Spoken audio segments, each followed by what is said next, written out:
Ayan, luto na yung spaghetti natin. Ayan na siya. At cheese nasa ibabaw. At imimix na lang natin. Pwede pang sarap.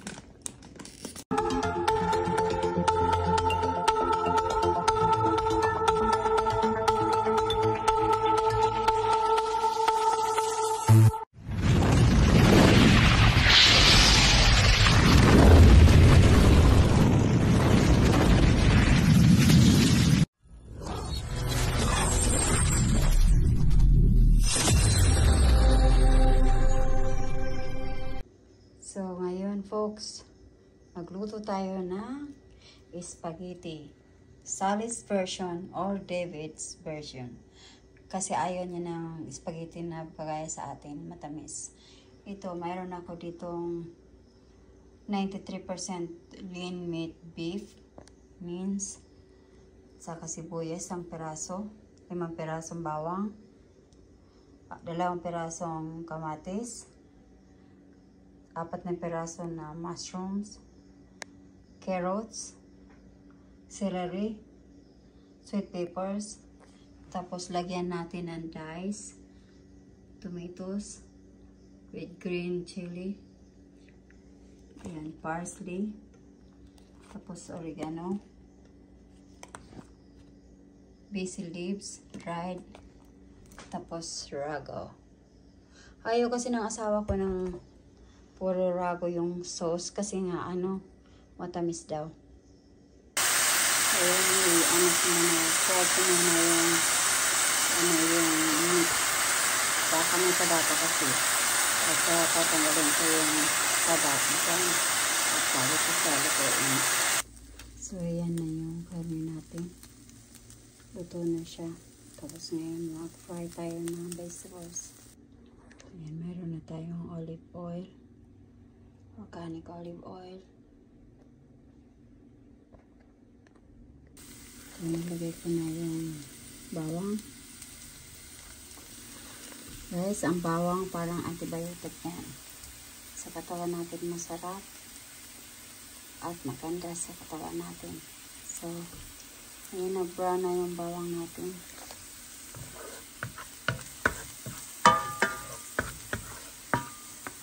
Lagay ko na ang sibuyas.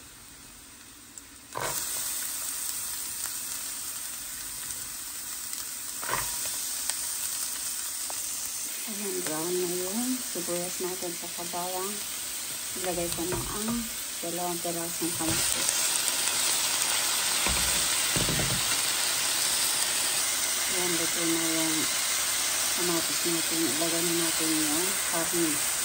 Beef, minced beef. Ayan, na-fry ko muna yung beef kasi parang tanggalin ko yung taba. Iwas tayo sa taba. Ayan, lagyan natin ng garlic powder.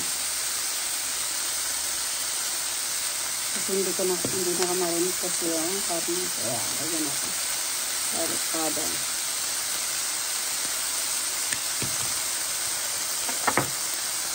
Okay, black pepper. Lagyan natin ng konting soy sauce. Little salt and tomato sauce. Ilagay ko na rin kasi luto naman na yung karne ko kanina. Lagay ko na yung mushrooms.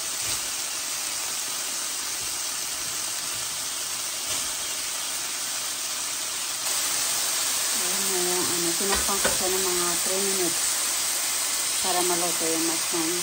Gagawin natin yung diced tomato with green chili. Nagkaroon na siya ng tubig. Ayan, tagpan natin ulit. Ayan. Sinakpan ko siya ng mga 2 minutes. Ayan, nagkaroon na siya ng tubig. So, ilagay na natin ang carrots, celery at saka sweet potato.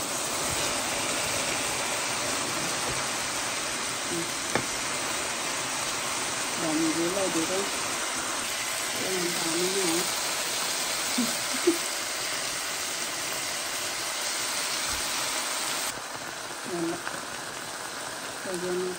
oregano. Damihan natin ng oregano.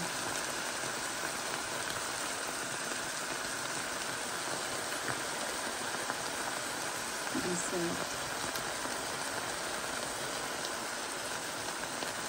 naubo kasi naman kung paano naghahawak ng cellphone out. Ito parsley. Parsley.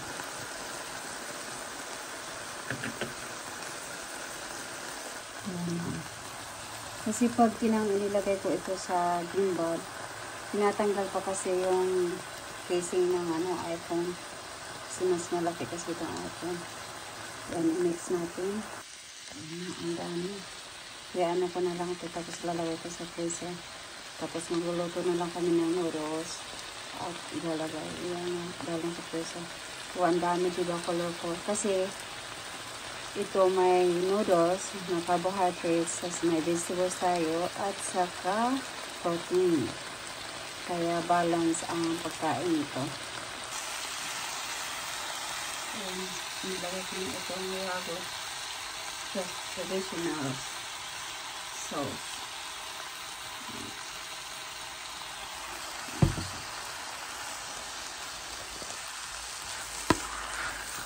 Marami yung karne, kaya gusto mo lang. Ayan na yung sauce natin sa spaghetti. Sally's version. Healthy na siya.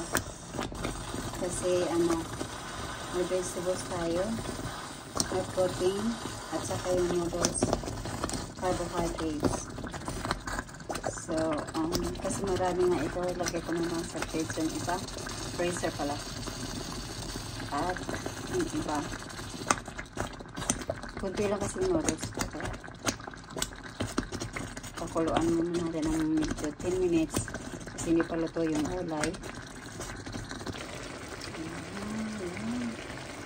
Spaghetti sauce natin. Masabi ako siya malaki.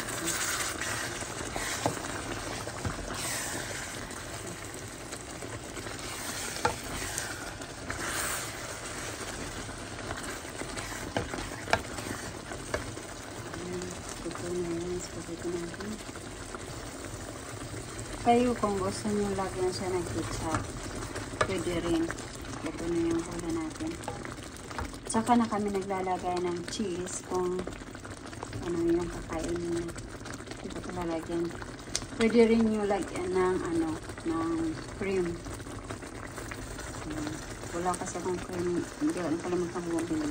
Pwede rin lagyan ng cream. Masarap siya pag nilagyan ng cream. Thank you for watching. Please subscribe and like and share. Thank you so much. Be blessed. Ayan, luto na yung spaghetti natin. Ayan na siya. At cheese nasa ibabaw. At imimix na lang natin. Sige, ang sarap.